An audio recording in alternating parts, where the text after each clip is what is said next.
Board के paper start होने वाले हैं। फर्स्ट टाइम बोर्ड एग्जाम में दूंगी। पता नहीं यार कैसा होता होगा बोर्ड का पेपर।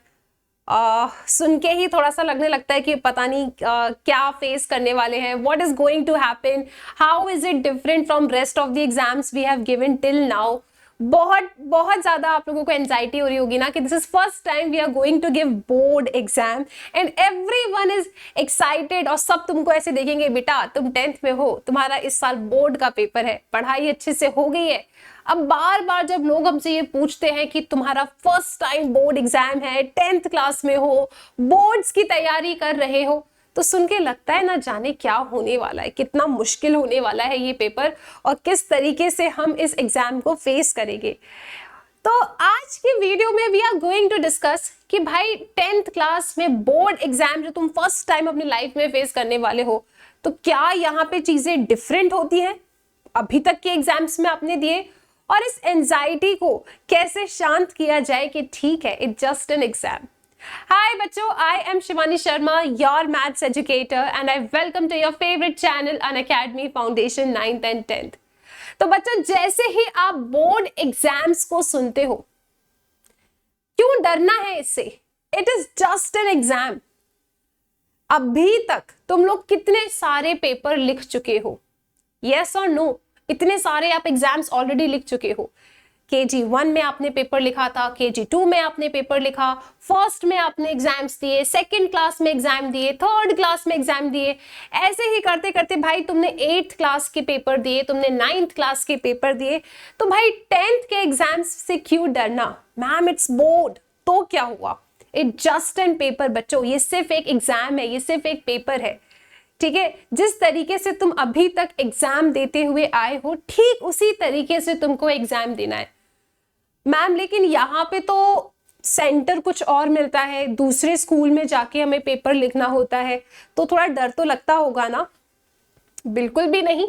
ये डर सिर्फ आपको तब तक लगेगा जब तक आप फर्स्ट एग्जाम देने के लिए अपने स्कूल सेंटर पे पहुंच नहीं जाते। जैसे ही तुम अपनी बेंच पे बैठोगे ना, तुम ये भूल जाओगे कि तुम कहाँ बैठ के पेपर लिख रहे हो, क्योंकि तुम इतना ज्यादा अपने पेपर में एनग्रोस्ड होगे, बिल्कुल ये भूल जाओगे कि तुम स्कूल में बैठे हो, घर पे बैठे हो, कहाँ बैठे हो। तो न्यू प्लेस का फियर क्यों करना?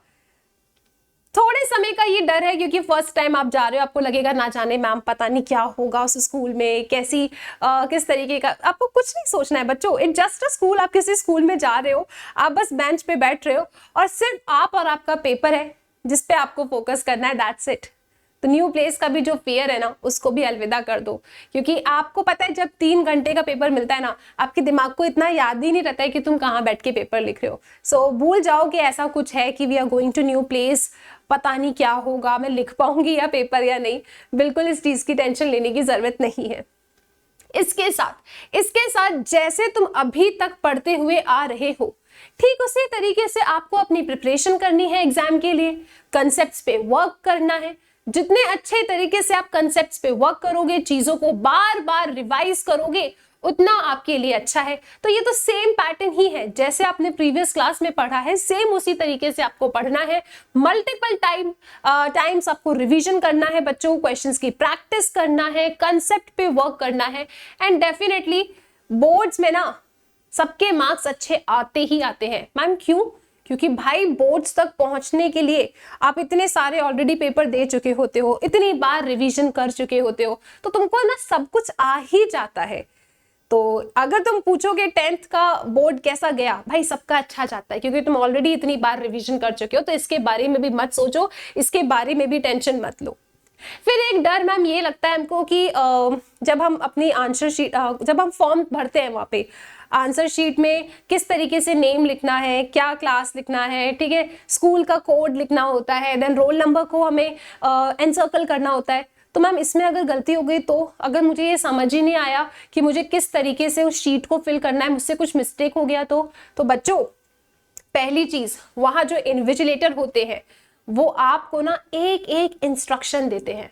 आप उनसे कितनी बार भी सवालों को पूछ सकते हो, they will come and help you कि कैसे आपको शीट भरनी है, किस तरीके से आपको नाम फिल करना है, कैसे आपको उसमें जो भी डेटा रिक्वायर्ड है वो आपको फिल करना है। तो उसकी भी टेंशन मत लो, वहां पे प्रॉपर इंस्ट्रक्शंस आपको प्रोवाइड किए जाते हैं, ठीक है। तो ऐसा बिल्कुल नहीं होगा कि तुम एक नए प्लेस पे बैठे हो और टेंशन में आ गए हो, पता नहीं मैम क्या करना है, कैसे फॉर्म भरना है, ठीक है, किस तरीके से अपनी शीट फिल करनी है, नेम कैसे लिखना है, और कहाँ पे कौन सा डेटा फिल करना है, सेट कहाँ लिखना है। तो everything will be told to you in the centre, जिस धर वही हर दिन बताया जाता है, ठीक है। तो बिल्कुल टेंशन लेने की बात नहीं है बच्चों, इट जस्ट एन एग्जाम। जैसे पढ़ा है बस वैसे ही पढ़ते चलो, रिवीजन करते चलो, बिल्कुल ना ऐसे नंबर्स के पीछे मत भागना, कंसेप्ट के पीछे भागो, नॉलेज के पीछे भागो, पेपर बहुत अच्छा जाएगा डेफिनेटली। तो बोर्ड एग्जाम की अगर कोई भी एंजाइटी है, कोई भी स्ट्रेस है, तो उसको एकदम अलविदा कर दो, because it just an exam और तुम लोग बहुत अच्छा करने वाले हो। All the very best.